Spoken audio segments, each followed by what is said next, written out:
Hi everyone, welcome to digital GK classes. तो आप सभी को हैप्पी न्यू ईयर। एंड इस नया साल पे आपको हमेशा यही सोचना है कि जो भी आपसे पहले गलतियां हुई हैं उसको भूल कर, क्योंकि कई बार ऐसा होता है कि हम बार बार वही सोचते रहते हैं कि यार हमारा नहीं हुआ, सबका हो गया। ये नहीं सोचना है, क्योंकि आप जानते हैं कि बीपीएससी का चाहे कोई भी एग्जाम का रिजल्ट आता है, कुछ लोगों का हो जाता है, कुछ लोगों का नहीं होता है। जिनका नहीं होता है वो लगे रहते हैं, मेहनत करते रहते हैं, उनका फिर से हो जाता है। तो इसलिए ये सोचना है कि आने वाले समय में जो भी आप सभी के सामने अपॉर्चुनिटी हो, क्योंकि ऐसा नहीं है कि कोई एग्जाम नहीं होगा। बीपीएससी है, DSSS भी है, केवीएस है, कहीं ना कहीं आपका भी हो जाएगा।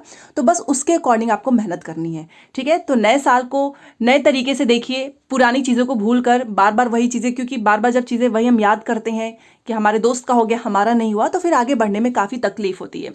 तो आप सभी को मेरी तरफ से नए वर्ष की हार्दिक शुभकामनाएं। और जो लोग भी बीपीएससी का एग्जाम देना चाहते हैं उनके लिए वीडियो काफ़ी इंपॉर्टेंट है, क्योंकि आप जानते हो कि अभी बीपीएससी टीआरई का जो भी रिजल्ट था सब कुछ हो चुका है। अभी मैं आपको बताने वाली हूँ जो नया अपडेट आया है। साथ में बीपीएससी टीआरई में सीटों की संख्या बढ़ी, रिक्त सीटों की, क्योंकि आप जानते हो कि 1,22,000 जो है सीट थी, जिसमें से 80,000 के आसपास जो डेटा अभी आया है उसके अकॉर्डिंग मैं आपको बता रही हूँ, 80,000 के आसपास ही रिजल्ट आए हैं। तो बाकी की सीट तो ऑब्वियस सी बात है ना कि खाली ही रहेंगी, और ऐसा न्यूज़पेपर में भी निकला है, मैं अभी आपको दिखाने वाली हूँ। तो ये हो सकता है कि जिनका सिलेक्शन एक से ज्यादा पर हुआ है उस पोस्ट पे आपको सेकंड लिस्ट मतलब सप्लीमेंट्री रिजल्ट देखने को मिलेगा। और बीपीएससी टीआरई की तैयारी जोरों शोरों से अब चलने वाली है। तो जितने लोग भी आने वाले इस नए साल में बीपीएससी टीआरई क्लियर करना चाहते हैं तो आपको अभी से मेहनत करनी होगी। ठीक है, तो चलिए वीडियो स्टार्ट करते हैं। पहली बार आए हैं तो चैनल को सब्सक्राइब करके प्लीज़ वीडियो को लाइक कर दीजिएगा। तो जो जो इन्फॉर्मेशन है, सबसे पहले तो आपको पता ही है कि बिहार एक ऐसा राज्य बन चुका है जहां पर चाहे 23 हो चाहे 24 हो, भर्ती पे भर्ती देखने को मिल रही है। रोजगार का सपना हो रहा साकार, और +2 स्कूलों में 7,000 अब लाइब्रेरियन की जो है, लाइब्रेरियन की होगी नियुक्तियां। 6,421 स्कूलों को मिलेंगे लाइब्रेरियन। 500 से अधिक किताबों वाले सभी पुस्तकालयों में भरे जाएंगे पद। तो कहीं ना कहीं बिहार गवर्नमेंट बहुत अच्छा कदम उठा रही है, क्योंकि बस डिग्री लेकर सीटेट पास करके, यूपीटेट पास करके, बीटेट पास करके कुछ होता नहीं है, आपको ये पता है, जब तक भर्ती ना आए। तो बिहार एक ऐसा राज्य है, और मुझे ऐसा लगता है कि ये बहुत ही अच्छा कदम है जो ये लोग रोजगार के बारे में सोच रहे हैं, क्योंकि ऑब्वियस ही बात है अगर रोजगार मिलेगा तो कोई 5 केजी राशन पे डिपेंड नहीं होगा। तो ये इनका अच्छा कदम है। अब सोचिए लाइब्रेरियन की भर्ती होगी, दोबारा से बीपीएससी टीआरई की भर्ती होगी। तो इस तरीके से काफ़ी अच्छी अपॉर्चुनिटी है इस साल भी। तो ये एक ऑफिशियल नोटिस आई थी, तो मैंने सोचा कि ये आपको बता दूं। जो लोग भी इसके लिए एलिजिबल होंगे तो आप जरूर फॉर्म भरिएगा। और यहाँ पर आप देख लीजिए शिक्षक काउंसलिंग और प्रमाण पत्र से रिलेटेड जो इन्फॉर्मेशन आई है। बीपीएससी प्रमाण पत्र में त्रुटि वालों को मौका, और शिक्षक काउंसलिंग अब 13 जनवरी तक होगा। ठीक है, तो ये डेट इन्होंने बढ़ा दिया है। बीपीएससी द्वारा नियुक्त शिक्षक अभ्यर्थियों की काउंसलिंग के समय को 1 से 13 जनवरी तक बढ़ाया गया। रविवार तक काउंसलिंग का अंतिम दिन था, लेकिन जिला शिक्षा कार्यालय द्वारा शिक्षकों की काउंसलिंग की तिथि बढ़ा दी गई है। ठीक है, तो जिला शिक्षा पदाधिकारी अमित कुमार ने बताया कि जो प्रथम चरण था उसका जो सप्लीमेंट्री रिजल्ट और जो द्वितीय चरण का जो रिजल्ट आया है, तो अनुशंसित विद्यालय अध्यापक के वैसे अभ्यर्थी जिनके द्वारा डाटा एंट्री प्रमाण पत्र में त्रुटि हो गई हो अथवा अन्य कारण से काउंसलिंग में भाग नहीं ले सके, त्रुटि सुधार के पश्चात उन सभी कक्षा एवं सभी विषय के 1 से 5, 6 से 8, 9 से 10, 11 से 12 अभ्यर्थियों की काउंसलिंग 1 से 13 जनवरी से पूर्वाह्न 10 बजे से लेकर 5 बजे तक होगा। तो अब डेट बढ़ चुकी है, तो जिसे भी कराना है जरूर कराएं। और ऑब्वियस ही बात है कि जिनका 1 से 5 में हुआ है, कुछ लोगों का 1 से 5, 6 से 8 में हो गया है। अब बहुत सारे ऐसे कैंडिडेट्स हैं जिनका 9 से 10 में भी हुआ है, 6 से 8 में भी हुआ है, 11 से 12 में भी हुआ है। तो आप समझ सकते हो काउंसलिंग की डेट भी बढ़ी है, और 3 में से 1 पोस्ट लेंगे तो 2 पोस्ट खाली हो जाएगा। तो ऐसे बहुत सारे स्टूडेंट्स हैं, तो कहीं ना कहीं आपको सेकेंड लिस्ट देखने को मिलेगा। पटना के 3 केंद्रों पर काउंसलिंग चलेगी। ठीक है, तो अब तक 2,560 शिक्षकों की काउंसलिंग हुई है। छठे दिन तीनों केंद्रों पर कुल 488 अभ्यर्थियों की काउंसलिंग हुई, जिसमें राज्यकृत उच्च माध्यमिक विद्यालय में 215 और शहीद प्रसाद में 10 और कमला वाले नेहरू उच्च माध्यमिक विद्यालय में 263। तो याद रखिएगा, जो भी आपके दोस्त उनको बता देना कि आप काउंसलिंग की तिथि बढ़ा दिया गया है 13 जनवरी। और मान लो कोई डेट है उस दिन आपका नहीं हो पाता है किसी कारणवश, तो ऐसा नहीं कि होगा ही नहीं, आप किसी और दिन जाकर भी करा सकते हो आराम से। ठीक है, लाखों शिक्षकों की होगी नियुक्ति। ये देखिए, नियोजित शिक्षक बनेंगे विशिष्ट अध्यापक, विश्वविद्यालय में होगी कुलपतियों की बहाली। सोचिए कितने, मतलब ये लोग कितना अच्छा जो नियोजित शिक्षक के लिए भी कर रहे हैं, साथ में अब कुलपति की भी बहाली होने वाली है।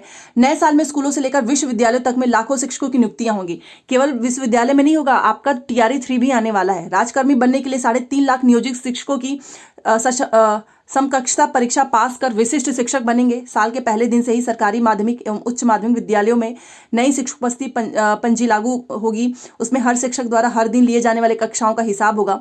नए साल में प्राथमिक से लेकर उच्च माध्यमिक विद्यालयों की आंतरिक परीक्षाएं का भी कैलेंडर सी ली जाएगी। 7 विश्वविद्यालयों में नए कुलपति बहाल होंगे। इसके साथ ही शिक्षा के क्षेत्र में भी दूसरे चरण की परीक्षा के आधार पर जो लाखों अभ्यर्थी हैं, जिनकी अभी नियुक्तियां हुई हैं प्राथमिक से लेकर उच्च तक, वो भी अध्यापक होंगे। ठीक है, और इनको नियुक्ति पत्र बांटा जाएगा, आपको पता ही है, अभी जनवरी में ही माना जा रहा है। वैसे ही दूसरे चरण के अनुशंसित अभ्यर्थियों को भी एक ही साथ नियुक्ति पत्र दिया जाएगा। यह भी तय माना जा रहा है। राज्य स्तर पर नियुक्ति पत्र वितरण समारोह राजधानी के वही पटना में ही होगा, गांधी मैदान में। और नियुक्ति पत्र वितरण समारोह 26 जनवरी या उसके आगे पीछे भी हो सकता है। तो राज्य के 3.5 लाख नियोजित शिक्षकों को राजकर्मी का दर्जा देने के लिए समकक्षता परीक्षा भी नए साल में ही होगी। तो आप देख सकते हो कि राजकर्मी के लिए भी एक अच्छा ऑप्शन आ गया है, और जो बनेंगे नियोजित शिक्षक। एंड जो बीपीएससी टीआरई 3 है उसकी भी तैयारी चलने वाली है। तो यहां पर देखिए, सीट नहीं भरने पर फिर होगी नियुक्ति परीक्षा। तो यही मुझे आपको बताना था। शहरी क्षेत्र में अब शुरू होगी शिक्षक नियुक्ति की प्रक्रिया। विभाग ने सभी जिला शिक्षा कार्यालय को लिखा पत्र, सभी स्कूलों से विषयवार मांगी गई है रिक्तियां। तो ये तैयारी स्टार्ट हो चुकी है। ग्रामीण क्षेत्र के बाद अब शहरी क्षेत्र के सरकारी स्कूलों में शिक्षक नियुक्ति प्रक्रिया शुरू की जाएगी। शिक्षा विभाग ने सभी जिला शिक्षा कार्यालयों को पत्र लिखा है। जिला स्तर पर शहरी क्षेत्रों के सरकारी स्कूलों में अब शिक्षक नियुक्ति प्रक्रिया होगी। इसके लिए तमाम स्कूलों से विषयवार रिक्तियां मांगी गई है।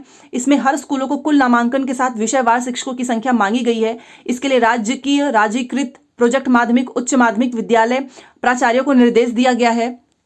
बता दें कि बीपीएससी की ओर से द्वितीय चरण के शिक्षक नियुक्ति की तरह चयनित शिक्षकों को शहरी क्षेत्र के स्कूलों में भी नियुक्त किया जाना है। और शिक्षा विभाग ने स्कूलों से विषयवार रिक्तियां मांगी हैं, इसी आधार पर नियुक्ति होगी। स्कूलों को इसके लिए 1 जनवरी तक का समय दिया गया है। नामांकन की तुलना में शिक्षक है नगण्य, अभी भी जो है शिक्षकों की जरूरत है। उच्च माध्यमिक विद्यालय फुलवारीशरीफ में कुल 2593 नामांकन है, लेकिन यहाँ पर शिक्षकों की संख्या 21 है। टीके घोष एकेडमी में 518 नामांकन है, लेकिन केवल यहाँ पर शिक्षकों की संख्या मात्र 5 है। तो ये बताया जा रहा है कि अभी भी शिक्षकों की जरूरत है, तो उस आधार पे होगा। साथ में सीट नहीं भरने पर फिर होगी नियुक्ति परीक्षा। तो ये आप सभी के लिए एक अच्छा मौका है, क्योंकि सीट नहीं भरेगा, अगर चयनित 1,22,000 यहाँ पर आप देखो सीटें नहीं भरी जाती हैं, तो फिर से नियुक्ति की परीक्षा होगी। जिलावार शहरी क्षेत्र के स्कूलों से विषयवार रिक्तियां 1 जनवरी तक मांगी गई है। दूसरे सप्ताह तक यह स्पष्ट हो जाएगा कि कितने स्कूलों में शिक्षकों की कमी पूरी नहीं हो पाई है। तो ये एक अच्छा मौका है। तो जितने लोग भी इस वीडियो को देख रहे हैं, मैं तो ये बोलूंगी कि सीट वैसे भी नहीं भरेगी। 80,000 के आसपास तो बस आपने देखा होगा कि जितनी सीट है उतना रिजल्ट भी नहीं आया है। तो विभाग ने सभी जिला शिक्षा कार्यालयों को लिखा पत्र, सभी स्कूलों से अब विषयवार मांगी गई है रिक्तियां। तो ये भी इनका काम बहुत तेजी से चल रहा है। तो सीट वैसे भी भरेगी नहीं, वेटिंग लिस्ट ये निकालेंगे 2-3 हज़ार पे। 2-3 हज़ार बहुत ज़्यादा हो गया, 2,500 के आसपास। तो जितने भी सीटेट वाले हैं, याद रखना इस बार का सीटेट क्लियर करने के बाद ही आपको टीआरई 3 में मौका मिलेगा। और सेकंड लिस्ट आपको जनवरी के लास्ट तक या फरवरी में देखने को मिल सकता है। और जैसा कि आपने देखा ही है कि सीटों की संख्या नहीं भरेगी तो दोबारा से नियुक्ति परीक्षा होगा, और हर जगह से विषयवार रिक्तियों की जो है मांगी जा रही कि कहाँ पर कितने बच्चे हैं और उस पर कितने टीचर हैं। अभी मैंने आपको बता ही दिया कि 518 पे कहीं पे 5 टीचर हैं तो कहीं पे 2 टीचर हैं। तो इस तरीके से आपके पास एक अच्छा मौका है, और आप अभी से लग जाओ, क्योंकि अगस्त में परीक्षा है तो आपके पास ज़्यादा समय नहीं बचेगा। ठीक है, तो ये सारी चीज़ें मैंने आपको बता दी है। कोई भी डाउट हो तो प्लीज़ बताना। मिलते हैं नेक्स्ट क्लास में। Thanks for watching.